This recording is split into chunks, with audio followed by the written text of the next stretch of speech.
Ok, pessoal? Então vamos agora para a doutrina de Deus. Lembrando sempre que qualquer dúvida que houver durante esse conteúdo, você pode me procurar no meu Instagram, @AntonioNetoSCS, que eu vou me esforçar para lhe ajudar e responder as suas dúvidas, ok? Então vamos lá. Em primeiro lugar, pessoal, vamos aqui introduzir a doutrina de Deus. Ela é chamada de teologia propriamente dita, ok? Teologia propriamente dita, porque ela é a parte da teologia que lida com a divindade, certo? Então, você sabe que a palavra teologia, ela literalmente significa o conhecimento, o estudo, a ciência de Deus. Então, teologia propriamente dita é porque é a parte da teologia que vai lidar com a natureza da divindade, com os aspectos concernentes diretamente à divindade, certo? Ela vem em segundo lugar em importância, e quando eu falo em segundo lugar em importância, não entenda isso em termos de valor, mas em termos cronológicos, certo? Então você deve estudar a teologia propriamente dita imediatamente a teologia da revelação, a bibliologia, porque a sua compreensão da divindade e da revelação é o que vai determinar a sua compreensão sobre todas as outras doutrinas, certo? Então, o pressuposto fundamental de toda a teologia é que existe um Deus que se revela.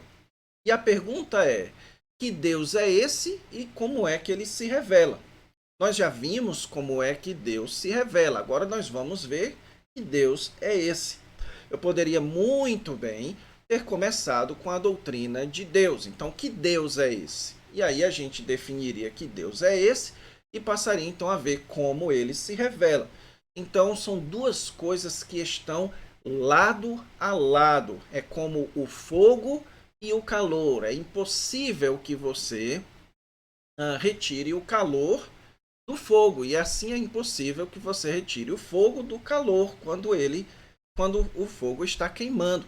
Então, a mesma coisa, é impossível logicamente separar Deus de sua revelação, ok? Então, nós estudamos a revelação e precisamos agora estudar o Deus que se revela. E a partir daí é que você entende todo o restante da teologia, ok? Nessa doutrina, basicamente, se estuda três elementos. O primeiro deles é o elemento dos atributos de Deus. O segundo elemento é o elemento da trindade, certo? E isso tudo, tanto os atributos de Deus quanto a trindade, dizem respeito à pessoa de Deus. E o terceiro elemento é o elemento das obras de Deus, e aqui você tem então o estudo da obra de Deus. Portanto, a teologia propriamente dita, assim como a cristologia, que é o estudo de Jesus, e a pneumatologia, que é o estudo do Espírito Santo, elas são divididas entre a pessoa e a obra, a pessoa de Deus e a obra de Deus, a pessoa de Cristo e a obra de Cristo, a pessoa do Espírito e a obra do Espírito, certo? E no final dessa aula eu vou também mostrar para vocês as questões principais debates dentro dessa doutrina. Então vamos lá, começando pelos atributos de Deus. A definição de atributos de Deus é que atributos são aquelas qualidades de Deus que constituem o que Deus é. São características da sua natureza. Isso significa, pessoal, que os atributos de Deus são parte da natureza de Deus. Você não tem como retirar esses atributos de Deus sem que você faça com que Deus deixe de ser Deus. Então, são aqueles elementos que, se forem negados, se algum deles for negado, Deus deixa de ser Deus, ok? Então, é importante que a gente distingua, então, nesse ponto aqui, entre a atividade de Deus e os atributos de Deus. Então, por exemplo, um exemplo de atividade de Deus é que Deus ele é criador, ok? Mas criador não é um atributo de Deus, é uma atividade de Deus. Deus ele poderia não ser criador, ok? Ou então, Deus como salvador. Isso também não é um atributo de Deus, é uma atividade de Deus. Então, as atividades de Deus são feitas por causa dos atributos de Deus, ok? Mas os atributos, portanto, são qualidades essenciais, qualidades que constituem aquilo que a divindade é, certo? Também, dentro dessa questão dos atributos, existe as formas de você alistar estes atributos. Não existe uma forma correta. A Bíblia ela não especifica que os atributos de Deus devem ser enumerados, alistados de uma forma ou outra, certo? Então há várias maneiras teológicas de se classificar os atributos de Deus. Eu vou mencionar aqui as mais populares. Existem aqueles que gostam de dividir entre atributos comunicáveis e atributos incomunicáveis. O que são atributos comunicáveis? São aqueles elementos que Deus tem e que ele comunica, ou seja, ele compartilha isso com a sua criação humana. Por exemplo, Deus ele é pessoal, ele tem personalidade. E ele compartilhou isso com os seres humanos. O ser humano também é um ser pessoal com personalidade. Já os atributos incomunicáveis são aqueles atributos que Deus tem e ele não compartilha com o ser humano. Como é o caso, por exemplo, da sua onipresença ou onipotência. Certo? São elementos da divindade que o ser humano ele não desfruta, ok? Existem também as divisões de atributos morais e não morais, e essa forma de dividir diz respeito a atributos que lidam com questões morais de certo e errado, por exemplo, Deus é amor, Deus é santidade, justiça, retidão, e atributos não morais são aqueles que não dizem respeito a esses aspectos, como, por exemplo, a onipresença, onipotência, onisciência e etc. Okay? No nosso estudo, eu vou adotar aqui a divisão que o Erickson faz, que é entre atributos de grandeza e atributos de bondade, ok? Que é uma forma, uma maneira de expressar isso daqui, certo? Só que ao invés de chamar de atributos não morais, são atributos que expressam a grandeza de Deus. Por que Erickson divide assim? E o que vai determinar a sua forma de dividir? É aquilo do método, é o método teológico do teólogo. Se o teólogo ele está dando uma abordagem, um tema interpretativo central, uma abordagem mais intelectual, mais acadêmica, ok? Então ele vai fazer essas divisões técnicas, como por exemplo, moral e não moral.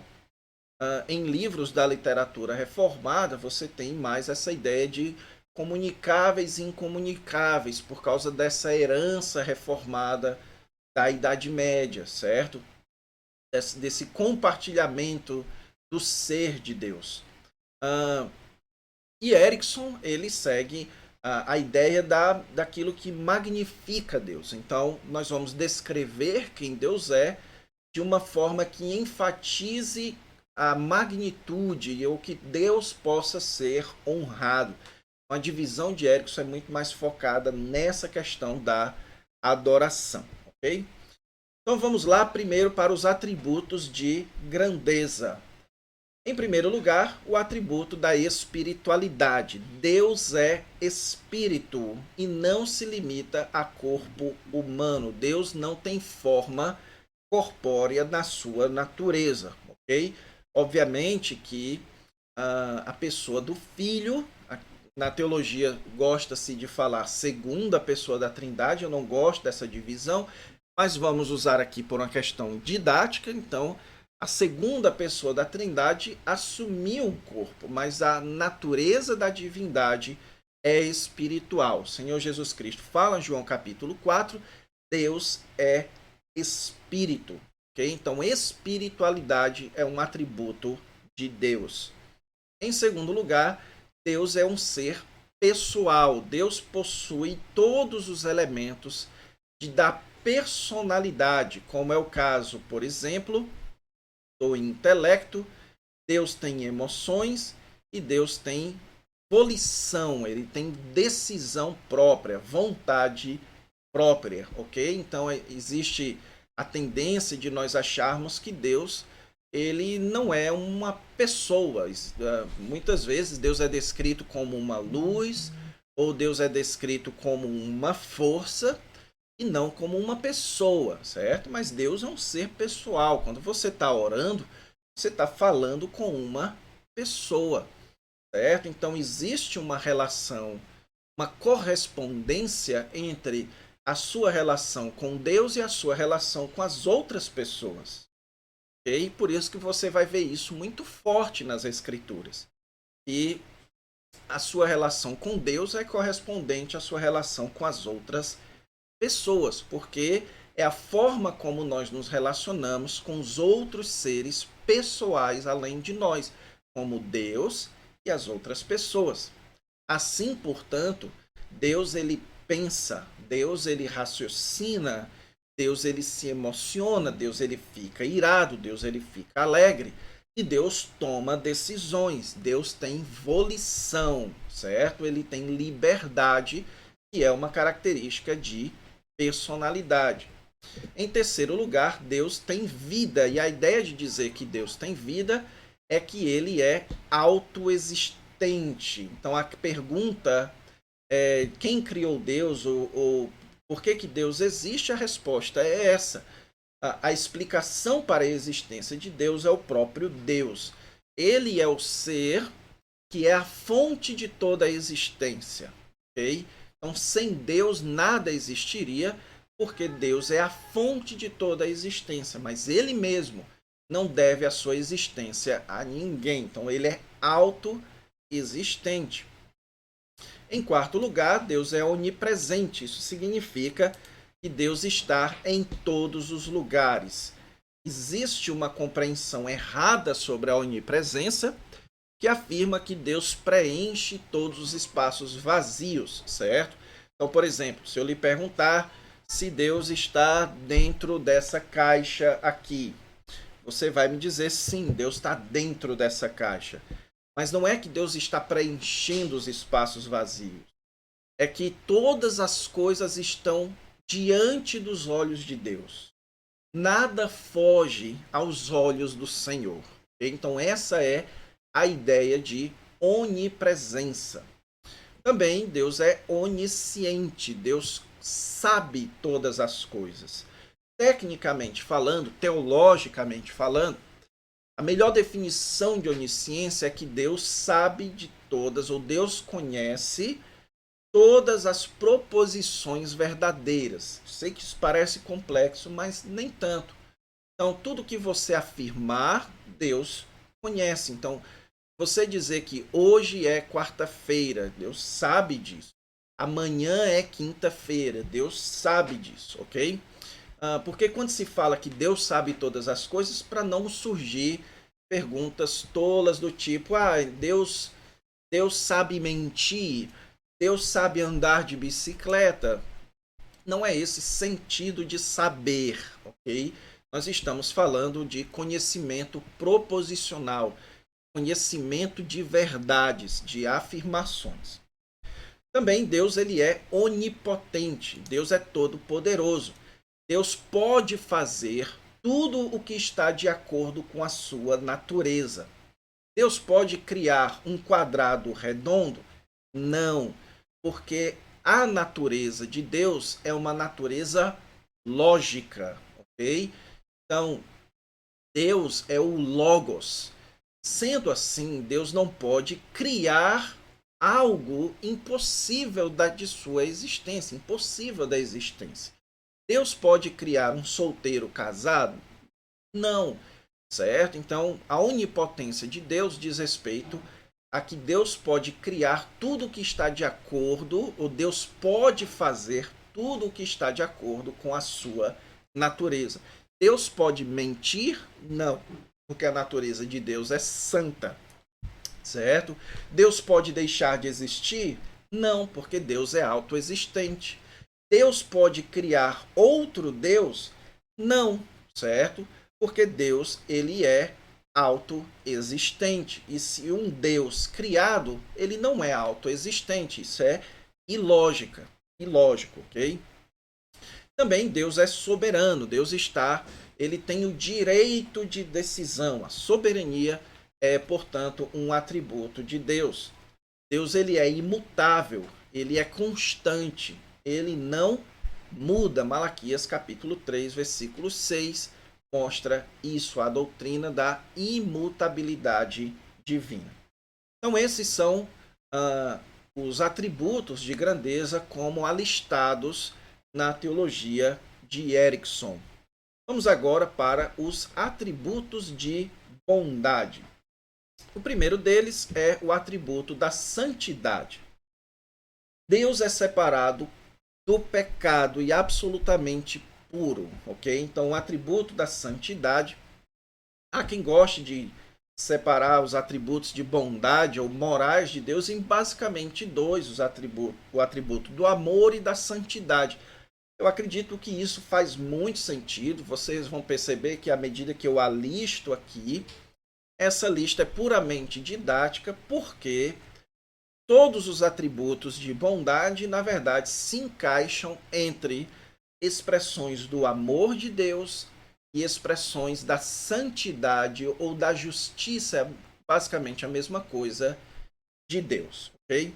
Então Deus, ele é santo por ser separado do pecado.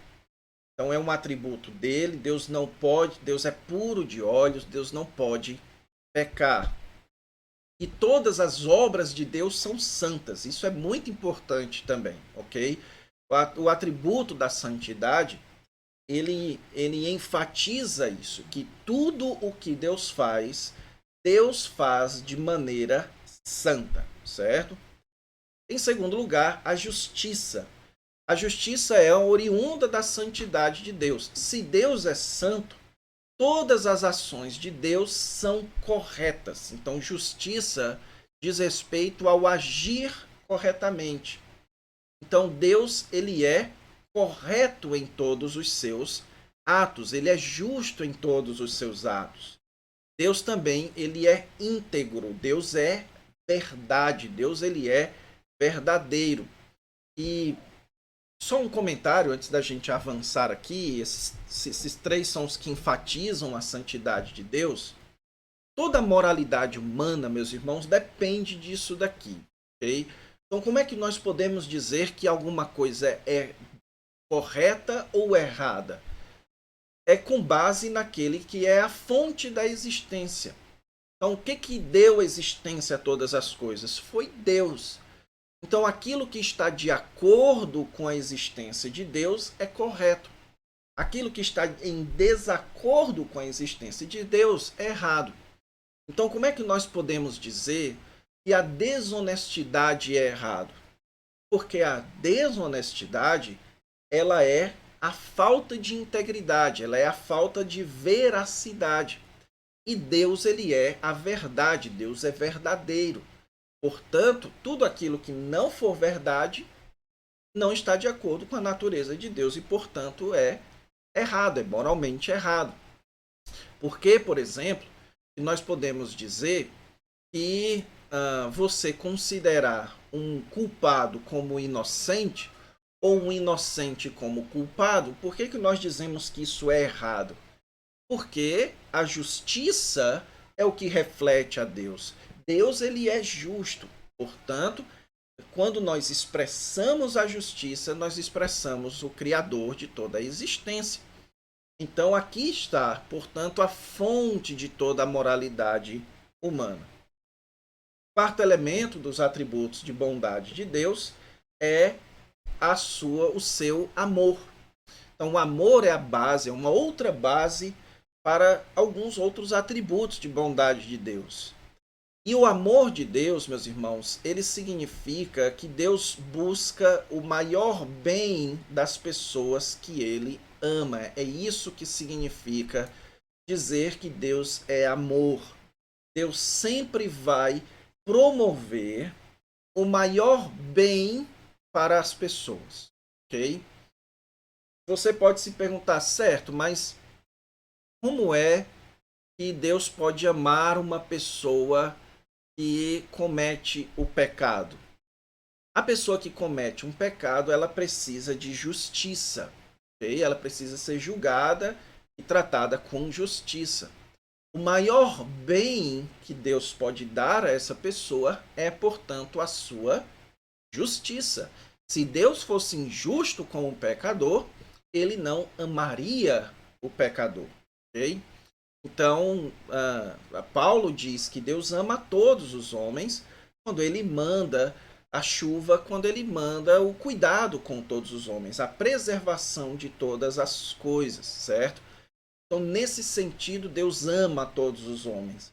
Mas existe um sentido em que Deus ama o seu povo. Então, existe um outro sentido em que Deus ama o seu filho, existe um outro sentido em que Deus ama o seu povo. Isso é o que as Escrituras nos contam. E nesse ponto, eu gostaria de indicar um livro aqui muito importante, que é o livro A Difícil Doutrina do Amor de Deus, de Carson, ok?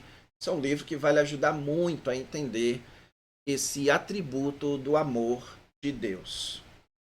Também o atributo da graça de Deus. Deus distribui favor imerecido, certo? Deus ele é gracioso com os homens. Também Deus ele é misericórdia. Deus não dispensa o juízo merecido pelo homem pecador, certo? Então, a misericórdia de Deus é Deus agir ou não agir de acordo com o que o ser humano merece. Aí você pergunta, nesse momento, certo, mas dá para uma pessoa aquilo que ela não merece, não é errado? A resposta é sim. Se Deus inocentasse o culpado, Deus estaria sendo culpado, Deus estaria fazendo algo de errado. Como Deus é santo, Deus não pode inocentar o culpado. Êxodo 34, certo? Deus é misericordioso, ainda que não inocenta o culpado. Então, como é que Deus pode não tratar alguém como essa pessoa merece? Como é que Deus pode dispensar graça e misericórdia sobre uma pessoa? É quando Deus assume para si mesmo a culpa de uma pessoa, ok? Quando Deus paga o preço em si mesmo da culpa de alguém. Então seria como, por exemplo, se você estivesse me devendo um dinheiro e eu então chegasse para você e dissesse o seguinte: olha, eu assumo a sua culpa, você não precisa me pagar mais nada, eu assumo a sua dívida, certo? E agora você está livre da sua dívida. Então, assim, Deus pode ser justo e misericordioso com alguém, ok? Como foi que Deus assumiu a sua própria a culpa dos seres humanos?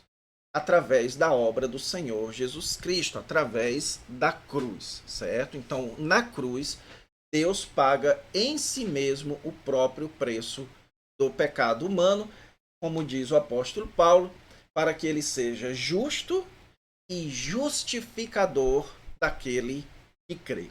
Ok? Então, esses são os atributos de Deus, atributos de grandeza, atributos de bondade. Nós vamos entrar agora na Trindade, mas para que a nossa aula não fique muito extensa, eu vou dar uma parada por aqui e na próxima aula a gente continua a doutrina de Deus. Fique com Deus e até a próxima aula.